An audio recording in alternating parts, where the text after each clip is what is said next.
Peace. I have a perspective. Do you ever observe when people follow people like gurus or like anybody, even like tarot readers or psychics or mediums or even certain people that preach or I don't know, like just stuff like that. Do we ever realize that, yes, we follow and yes, like they're guiding lights and they've been led to that leadership role. And some of them want you to conform and only think how they want. And some express how they're just giving you like a template and you go off your own intuition and your own guidance and your own life experience or path. But do you ever observe, and had been there once in my life and just observing people, like you get a lot of, you see a lot of criticism when one person doesn't agree with what they say. Like when I observe some of the gurus or mystic people, or I don't know, however you want to explain them, I observe like some hateful stuff. And first off, obviously they're attracted to that light and they're getting triggered. So, I mean, it's a lesson. Everything's a lesson all. Like nothing's good nor bad. It's just meant to be. But do we ever observe how some get an obsession form and think they only have to think that certain way, or they get so upset that someone doesn't see it from their point of view, so they say hateful things, when any given moment you're allowed to change. You're allowed to change how you feel. You could go through experience and have a whole nother perspective. So what's really the point of getting an obsessed or like having to be totally about that person?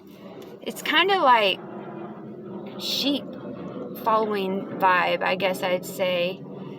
Like we learn from them, but we still think for ourselves and through our own experience and our own past. So yes, they're a guiding light, but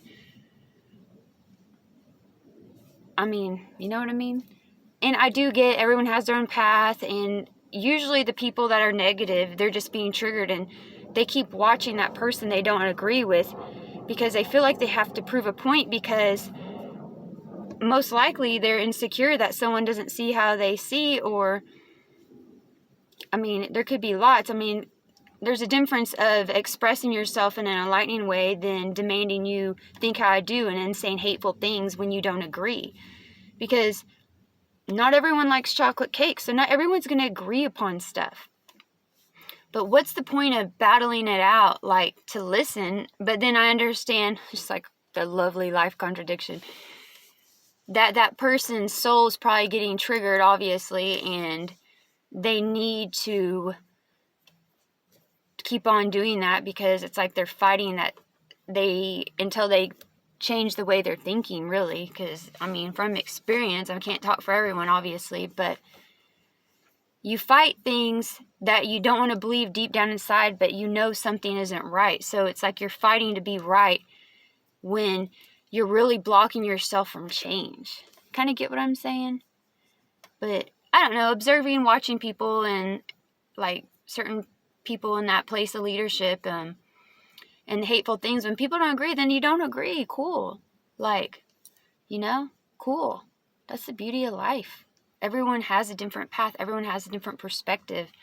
Not everyone likes chocolate cake. Does that mean one person's wrong because one likes chocolate cake and the other? And you literally can use that analogy on every single thing. Faith.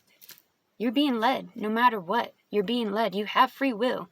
But you'll get to where you need to be. There's no point of justifying or being egotistical about proving it. But there's a lesson within everything. So, I don't know. It's kind of awesome.